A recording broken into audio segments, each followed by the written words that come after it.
Salut tout le monde, ça faisait un moment que j'ai pas fait de récap de trade. Je vais faire le récap de ma semaine, donc la semaine 12. Et j'ai pris un beau TP le lundi et le mercredi, je me suis exposé en demi-risque pour aller chercher un petit peu plus de profit sans forcer les choses. Alors le lundi, concrètement, qu'est-ce qu'on avait?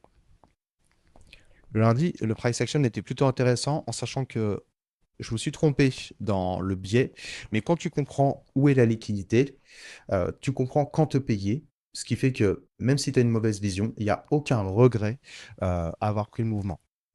Je vais mettre en replay juste sur le moment du price action. Donc, qu'est-ce qu'on avait? Si on regarde en M5, on avait, en tout cas, c'est l'interprétation que je m'étais faite. Hop, on avait ces niveaux ici, dans lesquels le prix offrait des réactions. Donc, dans lequel le prix offrait des réactions.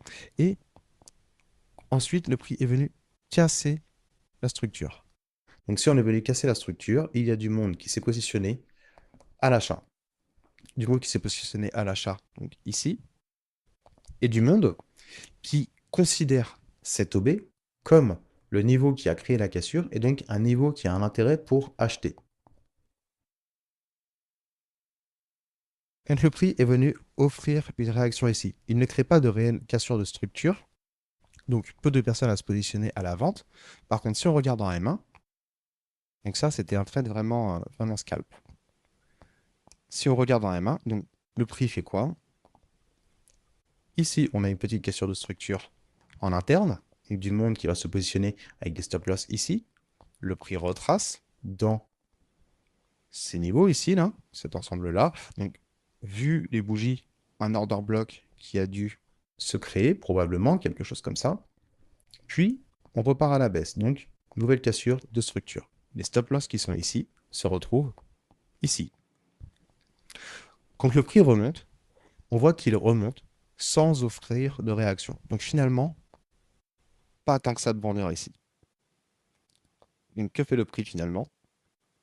Il crée un mouvement baissier qui maintient les acheteurs en position dans ce niveau, puisque là on a un order block qui crée la cassure de structure ici. On remonte, on n'a pas spécialement de vendeurs, du même qui achète. Et donc je suis rentré ici. Hop, je vais juste effacer ce trait-là si j'y arrive. Voilà. Quand le prix est venu, donc, on offre un retest sur le sommet précédent. On revient ici. Et quand le prix a commencé à pousser, je suis rentré au marché avec un stop loss là. Pour aller chercher quoi? Moi, c'est vrai que j'avais une vision qui était relativement baissière. Donc, je me suis trompé. Euh, L'UTP final aurait été au moins ici. C'est pas ce que le prix a fait. C'est pas ce que le prix a fait et c'est OK. C'est d'accord, ça fait partie du jeu. C'est aussi tout l'intérêt de savoir quand se payer ou en tout cas sur quel niveau se payer. Ah, voilà, on va faire un petit peu de ménage.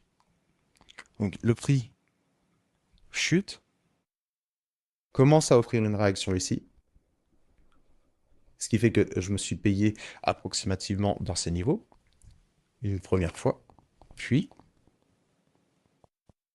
on est revenu chercher des vendeurs là-dedans, dans ces niveaux, puisqu'on a une cassure de structure depuis ce niveau-là et tout. On est venu chercher des nouveaux vendeurs, du monde qui se repositionne à l'achat. Et là, quand le prix est venu liquider, qu'est-ce qu'on peut voir? On peut voir que là, il y en a un order block qui crée la cassure de structure ici, qu'on a un fort rejet dessus, donc du monde qui vend depuis ces niveaux. À mes yeux, il y avait encore des acheteurs, mais vu le comportement et la réaction, j'ai préféré clôturer entièrement mon trade. Et donc le prix est ensuite reparti à la hausse. Donc ça, c'est pour le trade du lundi. Il y avait de très belles opportunités lundi, notamment sur la London à l'achat, que ce soit sur EU ici, avec ce magnifique niveau ou du monde acheté qui se fait éclater avant de partir à la hausse. Ça, c'est pour le lundi. J'ai utilisé une partie des profits pour trader le mercredi. Je vais d'abord faire EU. Donc sur EU, qu'est-ce qu'on avait? On avait ce niveau-là ici. Enfin, concrètement, c'est tout ce gros bloc ici. C'est tout ce gros bloc où il y a du monde qui se positionne à l'achat. Pourquoi? Parce qu'on a un fort mouvement haussier, ça rejette, on casse à la hausse. Ok? On casse à la hausse, donc des acheteurs qui s'intéressent à se positionner, puisqu'on a cassé la structure ici, on a cassé la structure ici. Et qu'est-ce qui est à l'origine de cette cassure? C'est cette OB. Ok? C'est cette OB. Donc, le niveau qui m'intéressait, c'était celui-là. Ici. Là. Là. Le prix vient ensuite créer voilà, des choses comme ça. Structure baissière qui se crée. Donc, un choc. Et on revient sur cette OB. On a du monde qui achète ici. Et on a du monde pardon, qui vend par le biais des casseurs de structure. Le prix part fort à la hausse, vient activer nos BO asiennes par exemple avec des stop loss qui seront ici, puisqu'on n'a pas réellement de structure dessinée autrement. Tout le monde achète, personne ne vend. Le prix vient créer un order block, on retrace, on part à la baisse. On part à la baisse et on casse tout juste ce niveau. Donc là, à l'instant T, plus aucun acheteur, que des vendeurs. Le prix remonte, puis commence à créer de la structure haussière. Quel est le niveau à l'origine des cassures de structure? C'est cet order block. Que fait le prix en arrivant dessus? Réaction. On dégage Killian, puis on chute. Donc l'exécution a été faite au marché. Hop, sur du M1.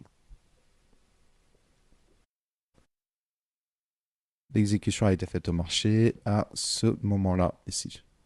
On a notre poussée. Le prix commence à partir à la baisse. Retrace un petit peu, prix au marché. Je ne m'attendais pas à ce que ça pousse aussi fort d'un coup, mais on était sur le timing de 12,30, donc rien de choquant. Et donc, quand le prix a vraiment poussé, j'ai clôturé cette vente à ce niveau-là. Concernant GU était tout aussi intéressant à une différence près. On avait un peu le même état d'esprit avec du monde qui achète potentiellement dans ces niveaux. On ne le sait pas encore tant que le prix n'est pas revenu dessus, mais là on voit des réactions, des réactions, des réactions. Donc on crée un magnifique niveau de support. À côté de ça, on a des cassures de structure, donc du monde qui se positionne à la vente. On a toujours la même expansion, le prix crée un order block, on retrace, on part à la baisse, des BO, par exemple les BO asiennes qui se positionnent avec un stop loss qui serait ici. On a des structures en interne ou peu importe, toutes les cassures des stop loss se trouvent là. On offre une réaction sur ce niveau, puis on liquide les acheteurs. Donc plus aucun acheteur, que des vendeurs. Au niveau de l'exécution de ce trade-là, j'ai frôlé le stop loss alors qu'il y avait une entrée qui était nettement plus clean après. Le prix part à la baisse. Qu'est-ce qui est à l'origine de la cassure? C'est toujours la même histoire. Ce niveau-là. Ce niveau-là. Le prix offre une réaction, vient combler ici, puis on repart à la hausse. Tous ceux qui vendaient là-dedans ne vendent plus. Là, le prix est revenu s'approcher de mon niveau. Il est venu combler ce niveau-là. Je me suis pas fait BE. Puis, si je reprends l'histoire, je vais effacer une partie de mes dessins. Ce sera beaucoup plus clean. Ça, on va supprimer aussi celui-ci. Il n'y en a plus besoin. Et si on prend l'histoire, si on en revient à ce que je disais, cette OB fait la cassure de structure. D'accord. Donc, pour les SMC, c'est quoi? Il y en a un choc depuis cet order block. Le prix vient faire rentrer les acheteurs. Là, on a des cassures de structure. Ici, ici. Du moins qui va s'intéresser à acheter Dans cette OB, on offre une réaction. Excusez-moi. On offre une réaction ici, donc du monde suivant, puis hop, on les perce. On n'a pas de stop loss là, tout est ici. On liquide et on va aller chercher les acheteurs en face. Donc c'est pareil, sur le timing de 12h30, on avait exactement la même chose, midi 20. Midi 20, le prix est parti à la baisse. Donc on a eu cette expansion, part à la baisse. On a du monde qui achète un BO, break and retest en petite unité de temps. On retrace et quand le prix a commencé à partir, exécution au marché, stop loss ici. Donc comme pour EU, le prix est parti fort, il a remonté, il a continué à pousser, et j'ai clôturé à ce niveau-là. Donc voilà au niveau des positions prises. Bien sûr, alors ça, cette vente-là, pardon, le buy que j'avais clôturé ici, à l'entrée de mon potentiel trap. Le buy en full volume, la vente donc en full volume aussi, la vente sur EU en full volume.